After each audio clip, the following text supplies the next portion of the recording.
இன்றைய நாளுக்குரிய வேத வாசிப்பு மாற்கு 8ஆம் அதிகாரம் 1ஆம் வசனம் தொடக்கம் 10ஆம் வசனம் வரை. மாற்கு 8ஆம் அதிகாரம் 1ஆம் வசனம் தொடக்கம் 10ஆம் வசனம் வரை. இயேசு 4000 பேருக்கு உணவு கொடுத்தார். அந்நாட்களில் மக்கள் திரும்பவும் ஒரு பெருங்கூட்டமாய் திரண்டிருந்தார்கள்.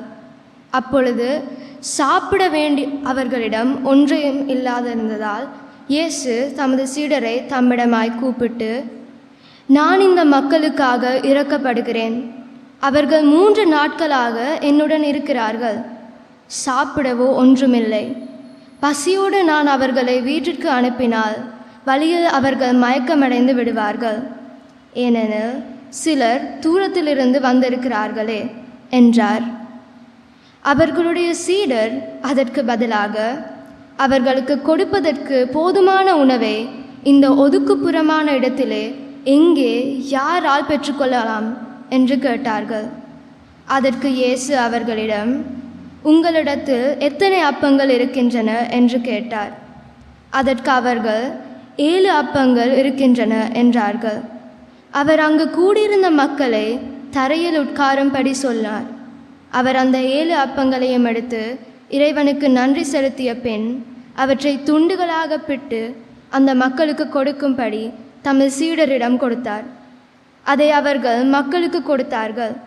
அவர்களிடம் சில மீன்களும் இருந்தன. அவற்றிற்காகவும் அவர் நன்றி செலுத்தி அவற்றையும் மக்களுக்கு பகிர்ந்து கொடுக்கும்படி சீடருக்கு சொன்னார். மக்கள் சாப்பிட்டு திருப்தி அடைந்தார்கள். பின்பு எஞ்சியிருந்த அப்பத்துண்டுகளை சீடர் 7 கூடைகள் நிறைய பொறுக்கி எடுத்தார்கள். கிட்டத்தட்ட 4000 மனிதர் அங்கிருந்தார்கள். இயேசு அவர்களை அனுப்பிவிட்ட பின் தமது சீடருடன் கூட படகில் ஏறி தல்மனூதா பிரதேசத்துக்கு போனார். ஆமென்.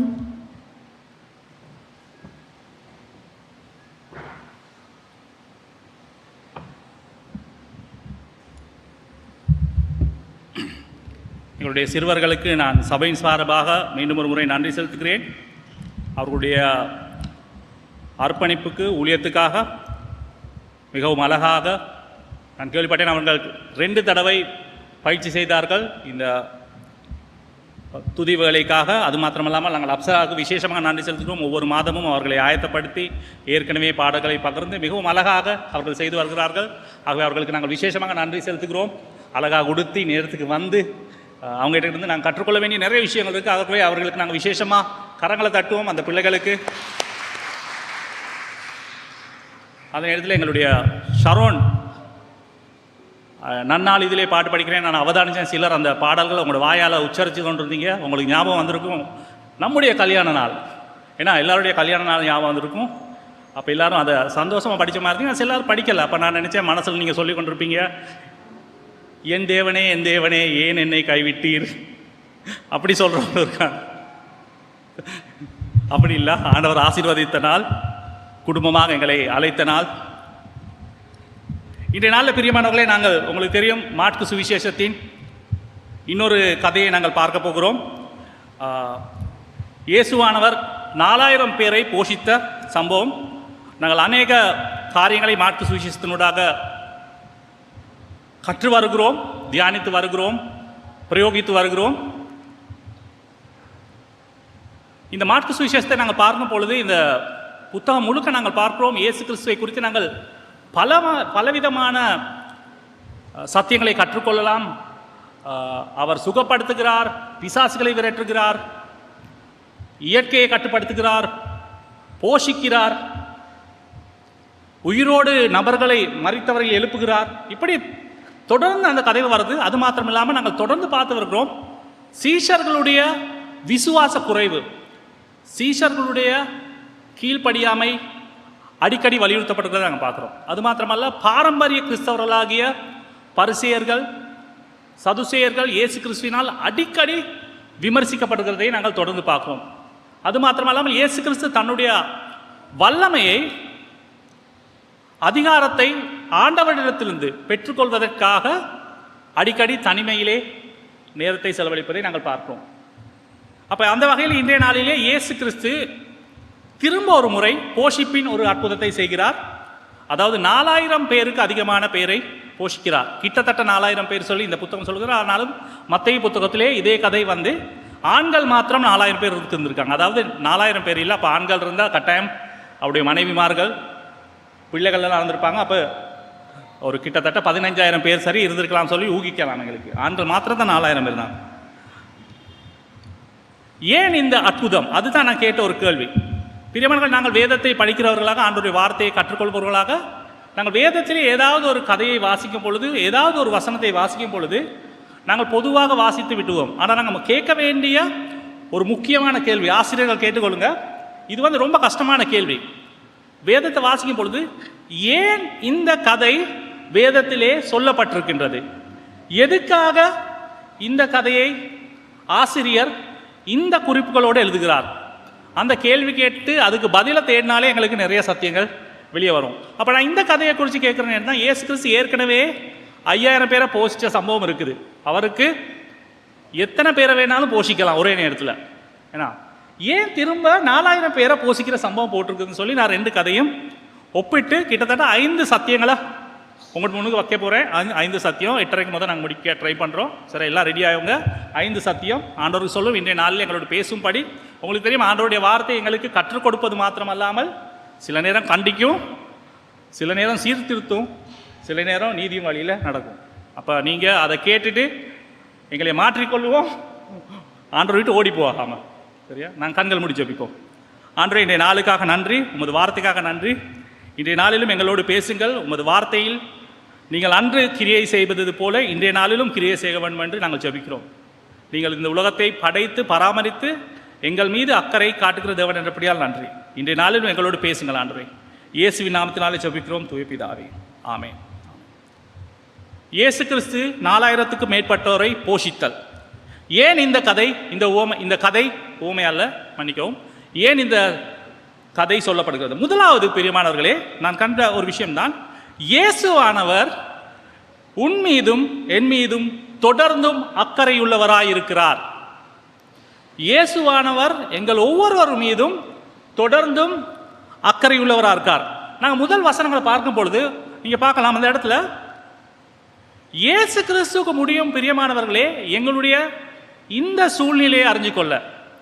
இப்போ ஆசிரியர் பாருங்க, அந்த புத்தகத்தை எழுதுகிற மாட்கு ஆசிரியர் எழுதும் பொழுது, மாட்கு எழுதும் அவர் சொல்றார், அந்நாட்களில் மக்கள் திரும்பவும் ஒரு பெருங்கூட்டமாய் திரண்ட போது அவர்களிடம் உண்பதற்கு எதுவும் இருக்கவில்லை. இது ஆசிரியர் சொல்றாரு, ஆசிரியர் மாட்கு சொல்றாரு, அவங்க கிட்ட சாப்பிடுவதற்கு ஒண்ணுமே இல்லை. அதனால் இயேசு தமது சீடர்களை தம்மிடம் அழைத்து இயேசு கிறிஸ்து சொல்ற வார்த்தைகளை பாருங்க, நான் இந்த மக்களுக்காக அனுதாபப்படுகிறேன். நாங்கள் பார்க்கிறோம், இயேசு கிறிஸ்து மக்களுக்காக அனுதாபப்படுகிறவராக இருக்கிறார், கவலைப்படுகிறவராக இருக்கிறார். ஏன் கவலைப்படுறார் அவர்? இவர்கள் 3 நாட்களாக என்னுடன் இருக்கிறார்கள், உண்பதற்கோ இவர்களிடம் ஒன்றுமே இல்லை.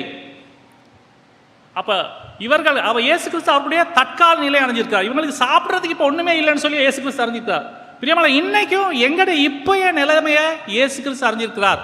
எங்களுக்கு சாப்பாடு இல்லையா, எங்களோட சம்பளம் குறைவா, எங்களோட வாழ்க்கையில் இருக்க மிக பிரச்சனை, நாங்கள் போராடி கொண்டிருக்கோம், யாருக்கும் சொல்ல முடியாத பிரச்சனை, இயேசு கிறிஸ்து இன்றைய நாளில் இருக்கிற அறிந்தவராக இருக்கிறார். அதுதான் இந்த கதை எங்களுக்கு ஞாபகப்படுது. இயேசு கிறிஸ்துக்கு தெரியும் இப்போ இவங்க சாப்பிட இல்லாமல் இருக்காங்க, தற்காலத்தை அறிஞ்ச இயேசு கிறிஸ்து. அது மாத்திரம் இல்லாமல் அவர் இயேசு அந்த இடத்த பாருங்க, உண்பதற்கோ இவர்களிடம் ஒன்றும் இல்லை, நான் இவர்களை பசியோடு வீட்டுக்கு அனுப்பினால் வழியில் இவர்கள் மயங்கி விழுவார்கள். இப்போ இந்த இடத்துல தற்காலத்தை மாத்திரம் அல்ல, இவங்க இப்படியே போனா எங்க போய் விழுவாங்கன்னு சொல்லி இயேசு கிறிஸ்துக்கு தெரியும்.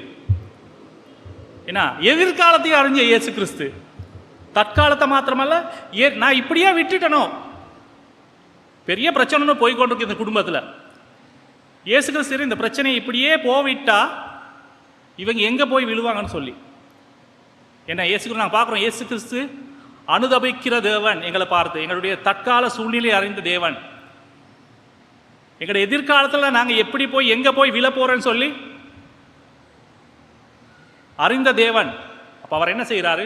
வழியில் இவர்கள் மயங்கி விழுவார்கள், மேலும் இவர்களில் சிலர் தூரத்திலிருந்து வந்திருக்கிறார்கள். பாருங்க, இயேசு கிறிஸ்து 3 நாள் இந்த ஜனங்களோட இருக்கிறாரு, ஆனால் எவ்வளவு தூரத்திலிருந்து வந்திருக்கிறாங்கன்னு சொல்லி அவர் அறிஞ்சிருக்காரு.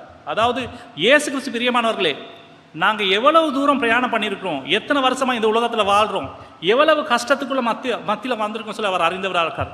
பிரியமான இந்த வசனம் இந்த கதை எங்களுக்கு ஞாபகப்படுது. இயேசு கிறிஸ்து அன்னைக்கு மாத்திரம் 5000 பேர் போஷித்த தேவன் அல்ல, அதுக்கப்புறம் 4000 போஷித்த தேவன் அல்ல. இன்னைக்கும் எங்கள் மீது அனுதாபம் கண்டு எங்கள் மீது அக்கறை கொள்ளுகிற தேவன், இன்னைக்கும் அதே போஷிப்பை வழங்கக்கூடிய தேவன். நீங்க பார்க்கலாம், இந்த ஜனங்களை எடுத்துக்கொண்டா 4000க்கு மேற்பட்டவங்க இருந்தாங்க. ஆனால் இயேசு கிறிஸ்துவுக்கு கிட்ட கீழ்ப்படிய முயற்சி செஞ்சது வந்து வெறும் 12 பேர் தான். அப்போ இந்த 4000 பேர் எங்கே போனாங்க? இவங்கெல்லாம் இயேசு கிறிஸ்து பின்னுக்கு வந்தவங்களா? இல்லை பிரியமானவங்க, இவங்கெல்லாம் என்னத்துக்கு வந்திருப்பாங்க? இப்போ இது வந்து ஒரு வனாந்தரப்பான பிரதேசத்தில் நடந்திருக்கேனா? இப்போ இவங்கெல்லாம் எதுக்கு வந்திருப்பாங்க? இயேசு கிறிஸ்துடைய பிரசங்கத்தை கேட்டுக்க வந்திருப்பாங்க.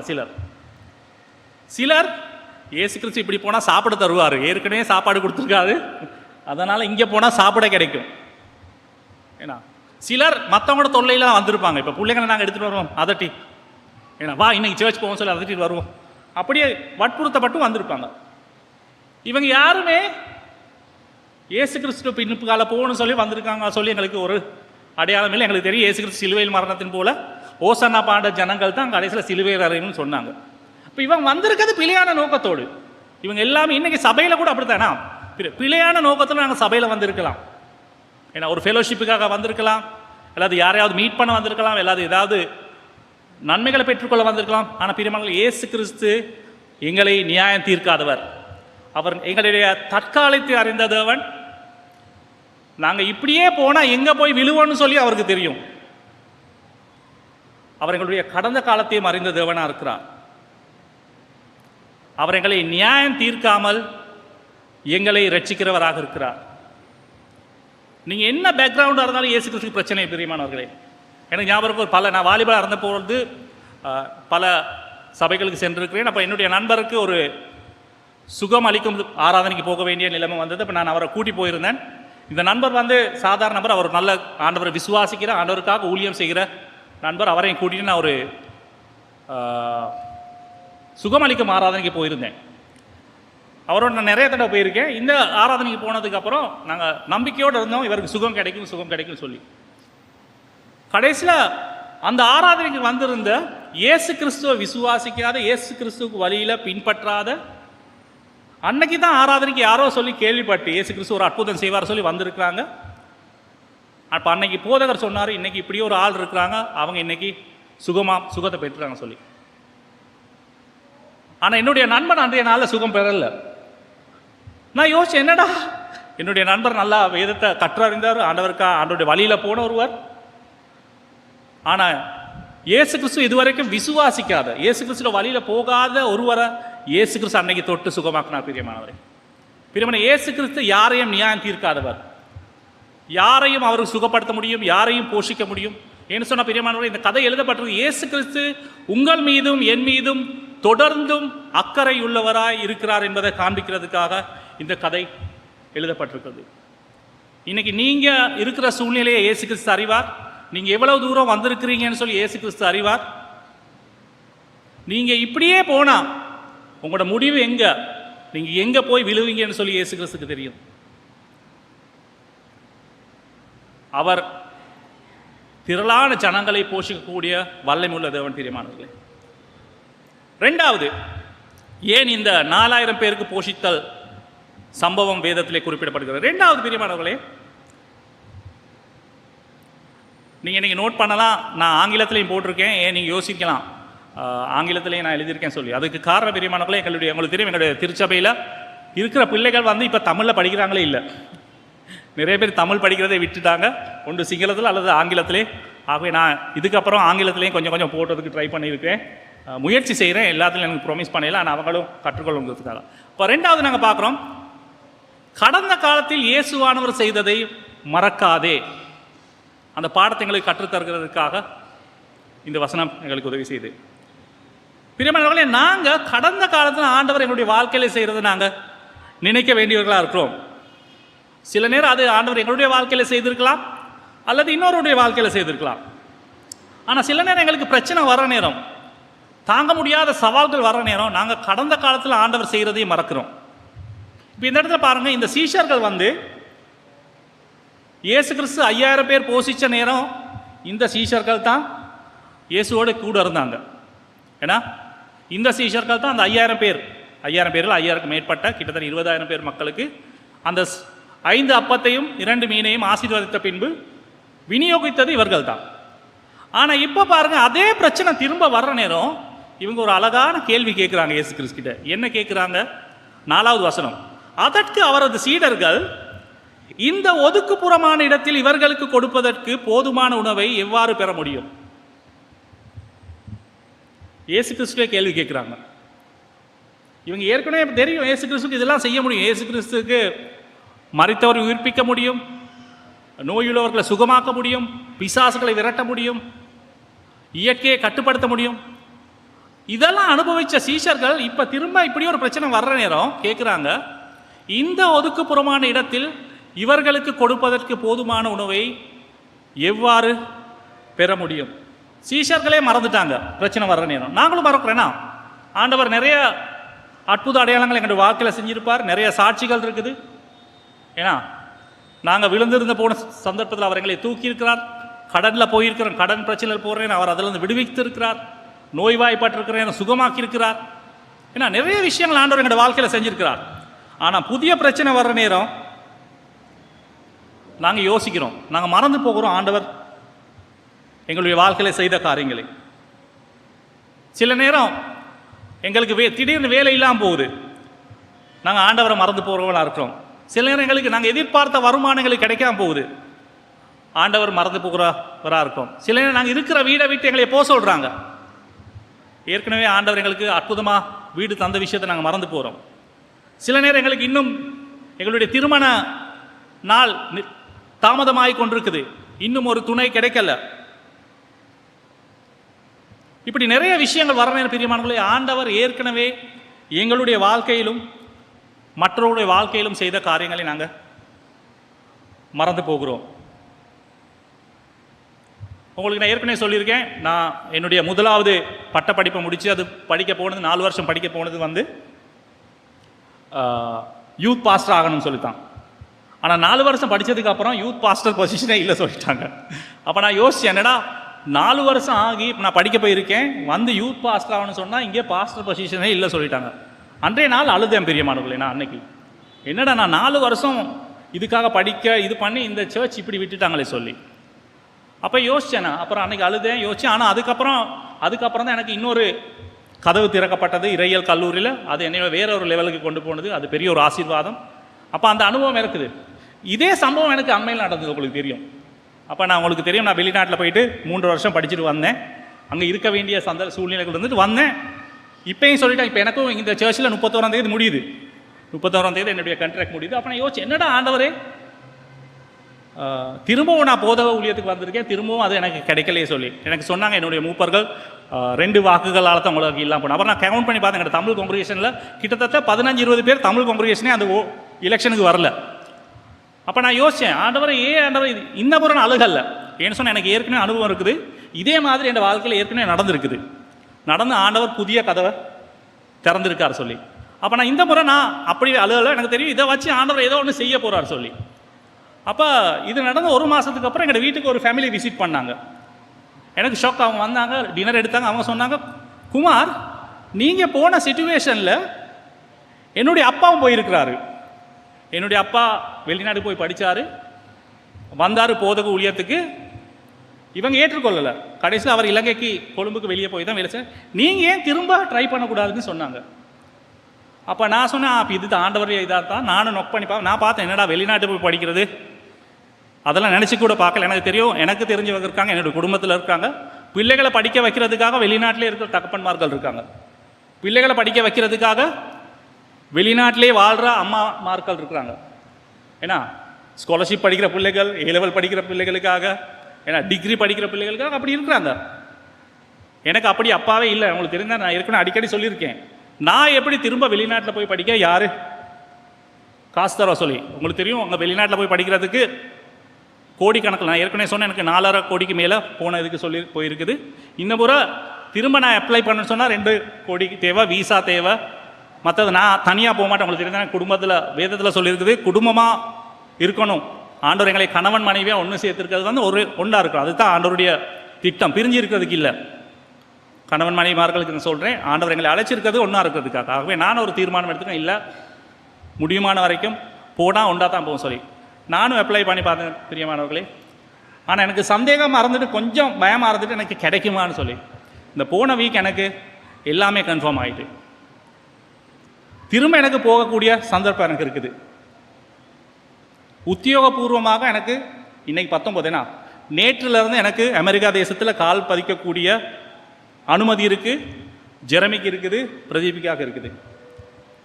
எங்களுக்கு பாடத்துக்கான காசு சரி, வீட்டு கூலி சரி, தங்கி வாழ்வதற்கு ஆனால் எல்லா வசதியும் ஆண்டவர் ஏற்படுத்தியிருக்கிறார். ஏன்னு சொன்னால் இது ஆண்டவருடைய விசுவாசம். இப்போ நான் போகிறேன்னா போகலைன்னு சொல்லி இன்னும் டிசைட் பண்ணலை. நான் ஏன் சொல்கிறேன்னு சொன்னால், ஏற்கனவே ஆண்டவர் இப்படியான அற்புதம் செஞ்சிருக்கிறாரு, திரும்பவும் ஆண்டவருக்கு செய்ய முடியும். இன்னை பிரியமானவர்களே, நீங்கள் உங்களோட வேலை போயிட்டுன்னு சொல்லி கவலையாக இருக்கிறீங்களா? பெரிய கடனில் சிக்கி இருக்கிறீங்கன்னு நினைக்கிறீங்களா? அல்லது திரும்ப ஒரு நிறைய பேர் இருக்காங்க இந்த ஆபரேஷனுக்கு போகிறதுக்கு பயப்படுறாங்க, சர்ஜரிக்கு. நிறைய பிரியமானவர்கள், இயேசு கிறிஸ்து உங்களோட இருக்கிறார், சர்ஜரியோட போகிறதுக்கு பயப்படாம. ஆண்டவர் அற்புதம் செய்கிற தேவன். திருமணத்தை குறித்து நீங்கள் பயப்படுறீங்களா? பிள்ளைகளை குறித்து நீங்கள் பயப்படுறீங்களா? ஆண்டவருக்கு முடியும் பிரியமானவர்களே. அவர் திரும்ப திரும்ப அற்புதங்களை செய்கிற தேவன், ஏற்கனவே செய்தவன். ஆகவே வேதத்தில் பாருங்கள், உங்களோட பிரச்சனைக்கு பதில் இருக்கிற சம்பவங்கள் இருக்குது, உங்களோட பிரச்சனைக்கு பதில் கிடைக்கிற சம்பவங்கள். அப்படியான அனுபவத்துக்கு கூட போன நபர்கள் இந்த சபையில் நிறைய பேர் இருக்கிறாங்க, நிறைய சபைகள் இருக்கிறாங்க. அதே ஆண்டவர் உங்களோட வாழ்க்கையிலும் அப்படியான அற்புதங்களை செய்த ஆண்டவர். நீங்கள் பிரச்சனைகள் கூட போகிறீங்களா? நீங்கள் தனியாக போகலை, உங்களை போல பிரச்சனை கூட போன நிறைய பேர் இருக்கிறாங்க, இருந்தாங்க, இருக்கிறாங்க, இருக்க போகிறாங்க. உங்களோட பிரச்சனையை ஆண்டவர் மற்றவர்களுக்காக ஆசீர்வாதமாக மாற்றப் போகிறார். ஆகவே கடந்த காலத்தில் இயேசுவானவர் செய்ததை மறக்காதீங்க. அதை தான் இந்த இடத்துல. ஆனால் சீஷர்கள் மறந்து போனாங்க. மூன்றாவதா, ஏன் 4000 பேரை போஷித்த சம்பவம் வேதத்தில் வருகிறது? மற்றவர்கள் அல்ல, நீ கொடுக்க வேண்டும் என்று இயேசு விரும்புகிறார், மற்றவர்கள் அல்ல. இந்த இடத்துல பாருங்க, 5000 பேர் போஷித்த சம்பவத்தில் எத்தனை அப்பங்கள் எத்தனை மீன்களை வச்சு ஆண்டவர் ஆசீர்வதித்தார்? ஞாபகம் இருக்கா யாருக்காவது? 5 அப்பமும் 2 மீன்களும். யார் அதை கொண்டு வந்தது? யார் கொண்டு வந்தது? யாலோனா? யார் கொண்டு வந்தா? லக்மாலி கௌதுகினாவே லமேக் ஒரு சிறுவன் தான் கொண்டு வந்து கொடுத்தது. ஆனால் இந்த இடத்துல பாருங்க, இயேசு கிறிஸ்து, இயேசு அவர்களை நோக்கி உங்களிடம் எத்தனை அப்பங்கள் இருக்குதுன்னு கேட்கிறாரு. சீஷர்கள் கேளு, மற்றவங்க போயிட்டு 5 அப்பத்தும் 2 மீன் தேடிட்டு வரது இல்லை. இப்போ இந்த முறை இயேசு கிறிஸ்து கேட்கிறாரு, உங்களிடம் எங்க இருக்கு? நீங்க கொடுங்க. நீங்க மற்றவங்கள வச்சு தான் வேலை வாங்குவீங்க, ஏன்னா மற்றவங்கள வச்சு தான் ஊழியம் செய்கிறவங்க நிறைய பேர் இருக்கிறாங்க. நீங்க என்னத்தை கொடுக்க போறீங்கன்னு சொல்லி இயேசு கிறிஸ்து கேட்கிறார். அப்பதான் அவங்க சொல்றாங்க, அதற்கு அவர்கள் 7 அப்பங்கள் என்றார்கள் சொல்லி. அவங்ககிட்ட 7 அப்பங்கள் இருக்குது. இந்த முறை சிறுவனையில் கொடுத்தது சீஷர்களே கொடுக்குறாங்க. பிறமர்கள் இன்னைக்கு நாங்களும் அப்படித்தான், மற்றவங்கள வச்சு தான் ஊழியம் செய்ய விரும்பப்படுறோம். யாராவது ஒரு சிறுவன் இருக்கான அவனை வச்சு தான், ஏன்னா நாங்கள் செய்கிறதுக்கு விருப்பம் இல்லை. நாங்கள் இப்போ நான் அழகான படம் போட்டிருக்கேன் பாருங்கள், இது 5000 பேரை போஷித்தது சம்பவம். சிறுவன் தான் கொடுத்தது அந்த 5 அப்பமும் 2 மீனும். ஆனால் சீஷரெல்லாம் கை கட்டி கொண்டு இருக்கிறாங்க. சரியா? எங்கள்கிட்ட வேர்ஷிப், ஏன்னா வேர்ஷிப் லீட் பண்ணுறவங்கள நாங்கள் விமர்சிப்போம், தலைவர்களை விமர்சிப்போம், நீங்கள் தான் சரியாக செய்யணும், பாஸ்டர் விமர்சிப்போம், நீங்கள் தான் சரியாக, நாங்கள் கை கட்டி கொண்டு இருப்போம் நீங்கள் செய்கிறத பார்த்துக்கொண்டு. ஆனால் இயேசுக்கு சொல்கிறார், நீ முதல்ல கொடு, நாங்கள் முதல்ல கொடுக்க இருக்கு.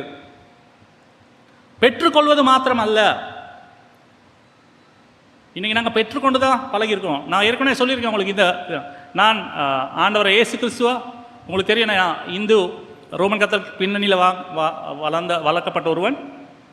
இயேசு கிறிஸ்து என்னுடைய 17 வயசில் ஏற்றுக்கொண்ட சந்தர்ப்பத்தில் நான் இந்த சபைக்கு வந்து கொடுத்தேன். என்னுடைய தலைவர் சொன்னாங்க ஒரு நல்ல சபையை தேடி பார்க்க சொல்லி. அப்போ நான் கிட்டத்தட்ட 5 சபைகளுக்கு போயிருந்தேன்.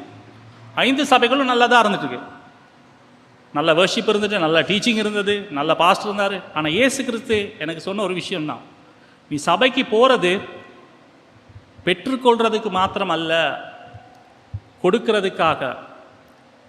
இன்றைக்கி நாங்கள் நியமிக்கிறோம் போதகர். இப்போ எங்கட ஒரு போதகர் தான் இருந்தார். ஏன்னா இப்போ 5-6 போதகர் இருக்கிறோம் இந்த சபையில். எல்லாம் போதகர் தான் செய்யணும்.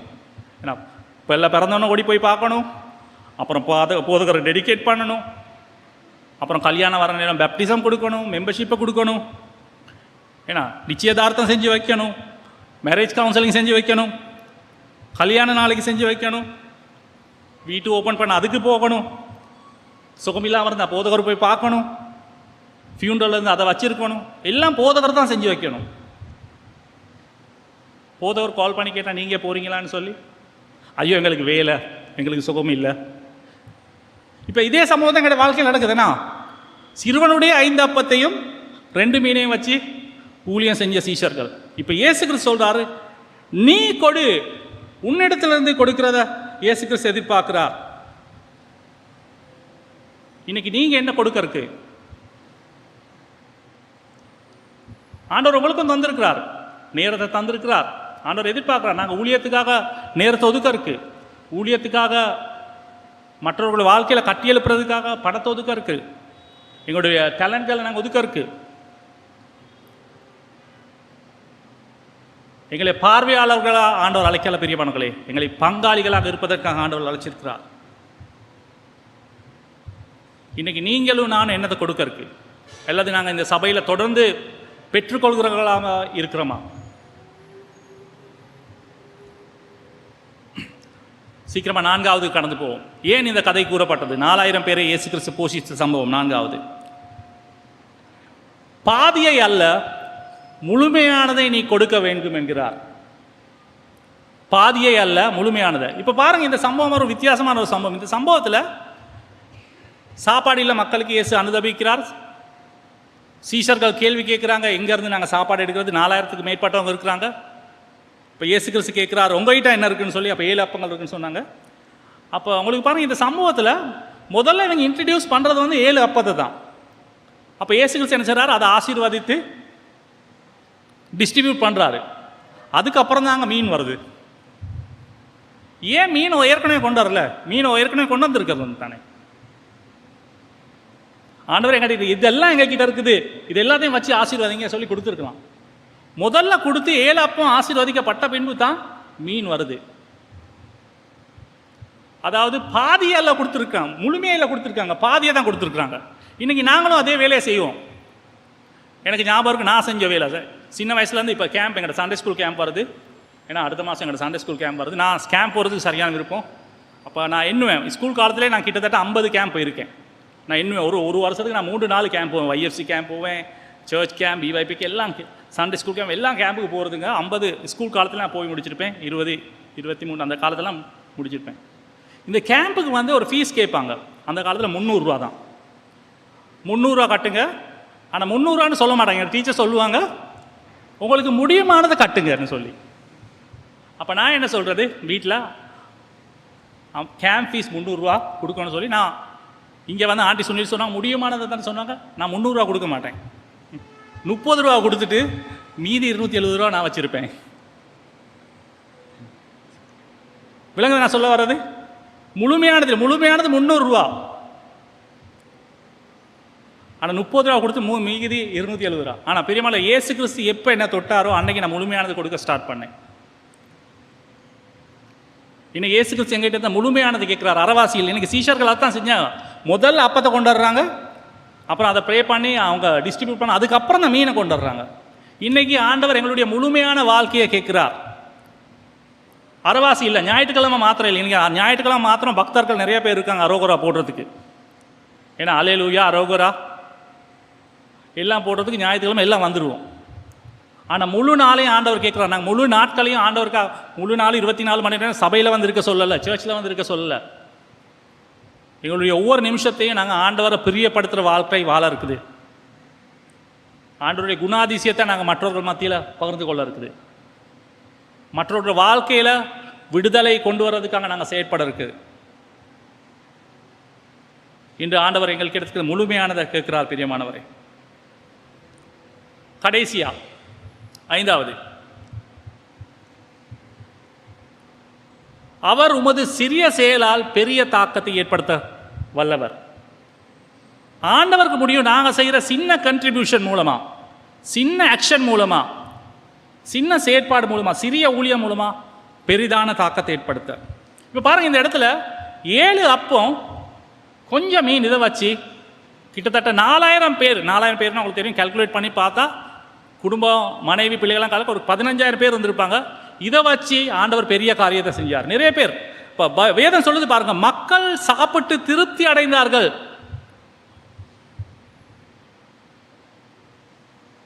மக்கள் சாப்பிட்டு திருப்தி அடைந்தார்கள். இன்னைக்குமா நாங்கள் வீட்டில் என்ன ஒரு ஃப்ரைட் ரைஸ் ஒன்று வாங்கினா, ஒரு கொத்து ஒன்று வாங்கினா சில நேரம் திருப்தியாக இருக்காது, ஏன்னா 2-3 பேர் சாப்பிட்ற நேரம்.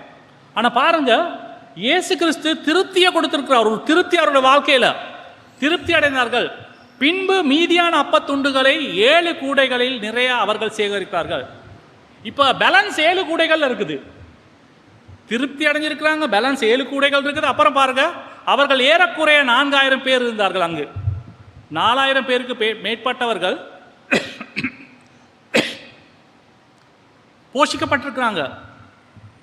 7 அப்பங்கள் சிறிய மீன்களை கொண்டு. பிரியமானவர்களே, நாங்கள் சிறிய காரியங்களை அர்ப்பணிக்கிற நேரம் ஆண்டவருக்கு முடியும் பெரிய பெரிய காரியங்களை எங்களோட வாழ்க்கையில் செய்கிறதுக்கு. நீங்கள் நினைக்காங்க, நான் செய்கிற விஷயம் ஆண்டவருக்கு விளங்குது இல்லை, நான் மற்றவங்கள போல் இந்த யாழோன் அபிஷேக் மாதிரி முன்னுக்கு வந்து பாட்டு படிக்கக்கூடிய டேலண்ட் எனக்கு இல்லை, நான் செய்கிற பைபிள் ஸ்டடியை யாருமே பார்க்குறாங்க இல்லை, நான் போகிற விசிட்டிங்க யாரும் பார்க்குறாங்க இல்லை, நான் மற்றவங்கள மாதிரி ஷைன் ஆகுற இல்லை. பிரியமலை, ஆண்டவருக்கு முடியும் அதை மாற்றுறதுக்கு. உங்களுக்கு தெரியும், ஒரு கொஞ்சம் வருஷத்துக்கு முதல் பிலி கிராம் சொல்லி ஒரு இவாஞ்சலிஸ்ட் இருந்தார்.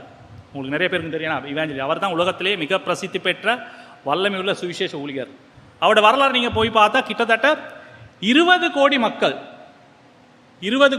200 மில்லியன் அவர் நேரடியாக சுவிசேஷத்தை அறிவிச்சிருக்கிறார். சரியா? கிட்டத்தட்ட 185 நாடுகளுக்கு அவருடைய சுவிசேஷம் அறிவிக்கப்பட்டிருக்கு. கிட்டத்தட்ட உலகத்தில் இருக்கிற நாடுகளே 195 196 தான். ஆனால் இவர் 185 நாடுகளுக்கு. சரியா? அது மாத்திரமல்லாமல் அமெரிக்கா ஜனாதிபதிகளில் கடைசி இருந்தவங்கள்ட்ட ஆவிக்குரிய ஆலோசகராக இருந்தவர் தான் அந்த பிலி கிராம் சொல்கிறவர். சரி, அவர் மூலமாக மீடியா அவர் கொண்டு சொல்லி மீடியாவே இருக்குது. பெரிய டிவி ரேடியோ மூலமாக சுவிசேஷம் பிரசித்தமானதே அவர்னூடாகத்தான். இந்த பிலி கிராம் எப்படி ஆண்டவராக இயேசு கிறிஸ்து ஏற்றுக்கொண்டா தெரியுமா உங்களுக்கு? அவர் 16 வயசாக இருக்கிற நேரம், 16 வயசு நினைக்கிறேன், 1934ஆம் ஆண்டு நவம்பர் மாதம் 1ஆம் தேதி அவரோட ஊரில், நார்த் கேரளினா அமெரிக்காவில் இருக்க ஊரில் ஒரு குருசேட் நடந்திருக்கு. அந்த நேரம் அவரோட பேர் மறந்துட்டு, ஹேம் சொல்லி ஒருவர் பிரசித்தி பெற்ற ஒரு சுவிசேஷத்துக்கு வந்திருக்கார். இவர் அந்த இவரும் அந்த நேரத்தில் பிலி கிராம் சர்ச் போனாரு. ஆனால் அப்போ வேதம் வாசிக்க மாட்டார், ஆண்டவரோட அவ்வளோ தொடர்பு இல்லை, சும்மா பேருக்கு நம்மளை மாதிரி வந்து உட்காந்துட்டு போயிடுவார். இவர் இந்த சுவிசேஷ கூட்டத்துக்கு போயிருக்கிறாரு. இவர் இந்த கூட்டம், இந்த டென்ட் ஒன்று நடந்ததுக்கு, பெரிய டென்ட்டில் நிறைய பேர் இருக்கு. இவர் பார்த்தாரு, சரியான சத்தம். அன்னைக்கு ஒரு இடமும் இல்லை, ஒரு சீட்டும் இல்லை. போயிட்டு அவர் டிசைட் பண்ணார், ஐயோ இதுக்கு போய் வேலையில் இடமும் இல்லை, சரியாக சத்தமாக இருக்குது, நமக்கு செட் ஆகுது சொல்லி அவர் திரும்ப போயிருக்கார். போகிற நேரம் அங்கே அஷரிங் பண்ண ஒருவர் வந்திருக்கிறாரு. அஷரிங் பண்ணுறவங்க தெரியுது, அந்த வரவேற்கிறவங்க, இன்றைக்கி நான் காணலை எங்களை அஷரிங் பண்ணுறவங்கள. அஷரிங் பண்ணுறவர் ஓடி போயிட்டு, தம்பி எங்கே போகிறீங்கன்னு சொல்லி அவரை கூப்பிட்டு, வாங்க நான் உங்களுக்கு சீட் தேடி உட்காந்து தரேன்னு சொல்லி சீட்டை கண்டுபிடிச்சி கொடுத்துருக்காங்க. அன்னைக்கு தான் பெரியமானவர்களே, பிலி கிராம் தன்னுடைய வாழ்க்கையை ஆண்டவராக இயேசு கிறிஸ்துவுக்கு ஒப்பு கொடுத்தார். சும்மா சரி, அன்னைக்கு அஷரிங், இன்னைக்கு மாதிரி எங்கள் சபையில் அஷரிங் பண்ணுறவங்க யாருமே இருக்கோம், நான் காணலை. இல்லாமல் போயிருந்துருந்தா எங்களுக்கு ஒரு பிலி கிராம் கிடச்சிருக்க மாட்டார். பிரிமான நாங்கள் செய்கிற சின்ன செயல்களுக்கு வச்சு ஆண்டவருக்கு முடியும் பெரிதான காரியங்களை செய்கிறதுக்கு. இன்றைக்கி நீங்கள் அஷரிங் பண்ணுறீங்களா? அல்லது சபைக்கு நேரத்தோடு வந்து மற்ற மக்களோடு பேசி அவங்களுக்காக ஜெபிக்கிறீங்களா? சண்டே ஸ்கூல் டீச் பண்ணுறீங்களா? அல்லது வீட்டு கூட்டத்தை செய்கிறீங்களா? அல்லது யாராவது போய் விசிட் பண்ணுறீங்களா? அல்லது வேறு ஏதாவது உதவி ஊழியங்களை செய்கிறீங்களா? பிரியமான ஆண்டவர் பார்த்து கொண்டிருக்கிறார். உங்களையே கொண்டு ஆண்டவருக்கு முடியும் பல பிலி கிராம்கள் உருவாக்க, பல தாக்கத்தை ஏற்படுத்த. பிரியமான ஆண்டவர் நாங்களே வாழ்ந்து, நாங்களே சாப்பிட்டு, நாங்களே எங்களோட குடும்பத்தை கட்டி செத்து போகிறதுக்காக அழைக்கல. இந்த உலகத்தில் பெரிதான தாக்கத்தை ஏற்படுத்துறதுக்காக, அநேகரை ஆசீர்வதிக்கும்படியாக எங்களை அழைச்சிருக்கிறார். நாங்கள் கண்கள் பிடிச்சி ஜெபிப்போம். ஆண்டவரை நாங்கள் நன்றி செலுத்துகிறோம் உமது வார்த்தைக்காக. ஆண்டவரை நீங்கள் இந்த உலகத்தை படைத்து நாங்கள் உமது ஆசீர்வாதத்தை பெற்று இந்த உலகத்திலே மற்றவர்களுக்கும் அதை பகிர்ந்து கொள்ளும்படியாக எங்களை அழைத்ததுக்காக நன்றி. ஆண்டவரே, பாவத்திலிருந்து எங்களை விடுதலை செய்தபடியால் நன்றி. பாவமற்ற வாழ்க்கை வாழ எங்களுக்கு நீங்கள் உதவி செய்கிறதுக்காக நன்றி ஆண்டவரே. இன்றைய நாளிலும் ஆண்டவரே, உமது வல்லமையை நாங்கள் அறிந்து கொள்ள, ஆண்டவரே, உமது சுகத்தை தரும் வல்லமையை நாங்கள் அனுபவிக்க, பிசாசிலிருந்து விடுதலை தரும் தேவன் நீங்கள் என்பதை அனுபவிக்க, ஆண்டவரே, பிரச்சனைகளிலிருந்து விடுதலை தரும் தேவன் நீங்கள் என்பதை அனுபவிக்க, மரித்த பின் எங்களுக்கு உயிர்த்தெழுதலை தரும் தேவன் என்பதை நீங்கள் தாமே என்பதை அனுபவிக்க நீங்கள் எங்கள் ஒவ்வொருவருக்கும் உதவி செய்ய ஜெபிக்கிறோம். இயேசுவின் வல்லமையுள்ள நாமத்தினால் ஜெபிக்கிறோம் தூய பிதாவே. ஆமென்.